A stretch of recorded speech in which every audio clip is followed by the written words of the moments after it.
Anivia is known for being one of the best zone control champs in League of Legends. She has a ton of CC and an ult that can stay on as long as she has mana, but that's not even the best part.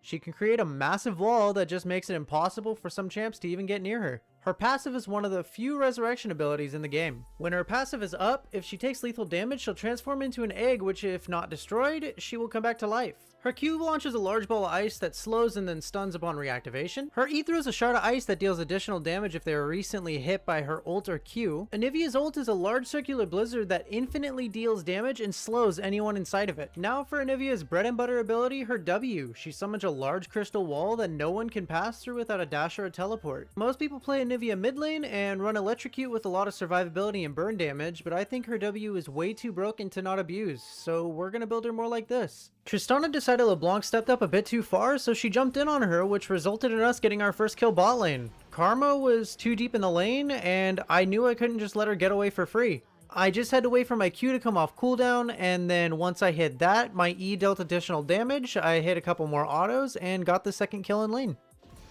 Now I got my W, and we're able to start making some really funny plays. I walled off the Karma here, which Tristana then jumped in on her, and I was able to just auto-attack her to death after using my flash. I was about to recall when I saw Kha'Zix chasing my Nocturne, so I moved up to help him out. I hit Kha'Zix with a really nice stun, and then I walled off his escape, so Tristana was able to jump in and help me finish the kill. I went back and got Hubris, so now I can start scaling. After taking this tower, we decided to chase down the LeBlanc, and look how wide this wall is already. It's like half the lane. Tristana and I spotted out Kha'Zix here and thought we were going to be able to just 2v2. He ended up getting my passive, but Tristana was able to get a reset off on her W, killing Kha'Zix. My passive resurrected me, and I was able to just start autoing and getting a really big stun here. And it's really funny because my auto attacks are just dealing a lot of damage right now. I decided to gank top because I was just really far ahead, and I figured that Nasus needed a little bit of help. I hit my stun here, I hit my ult, and we really kind of figured he was going to get away until my wall just covered half the lane, and we ended up getting the kill. Karma thinks she could just walk away from this fight, while I think different. Uh-oh, Sion, this is a really good engage, wall. Sadly, they were able to get one kill on me, but then after they did, they ended up surrendering. So let's go to the next game. Game 2 started with us doing a level 1 fight, and somehow winning it, as I was just autoing this Sivir to death. Brand overextended a bit too far chasing Twitch, and I was able to hit a stun on him and auto-attack him to death as well. I saw Brand walking into this bush, so I decided to throw a stun out. Once I saw it hit, I walled him off and made him completely change where he was able to run, and we got the kill on him. I managed to hit a max range stun on this Sivir, and my wall is already most of the lane, so they just had nowhere to go once I was able to put it up.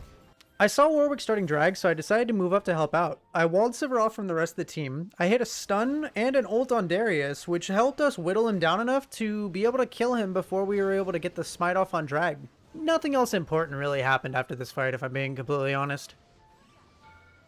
I got this really nice wall into a stun off on Sivir, which allowed us to get a pick on her.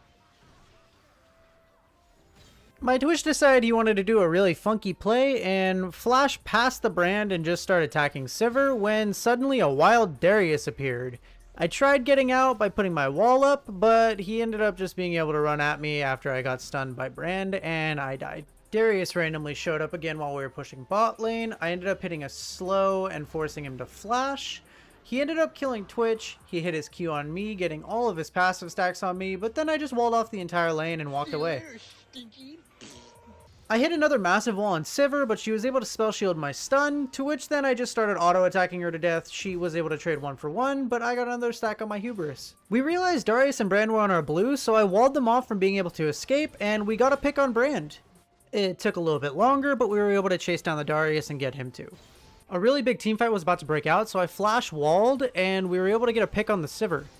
Getting this pick actually gave us a really big advantage in this teamfight, and I'm pretty sure it's what ended up winning it for us.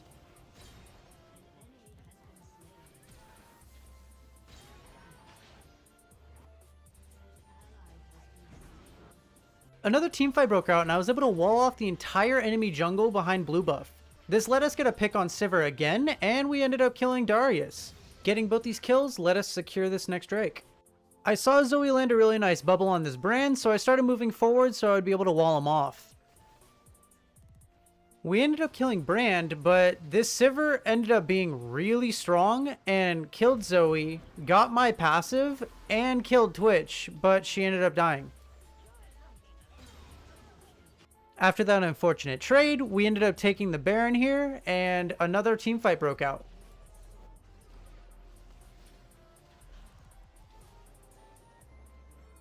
At this point, I was way too low to actually stay in the fight, so I decided to just kind of be a nuisance and keep on throwing my stun and wall over and over again from across the map.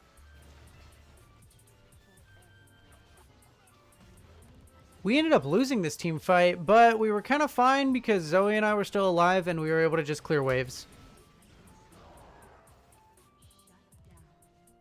At this point, I was full build and I was able to just have my wall up at all times. With Twitch being fed and me having my W up all the time, we were able to actually 2v5 and ace the enemy team and win the game. And this is how to not play Anivia.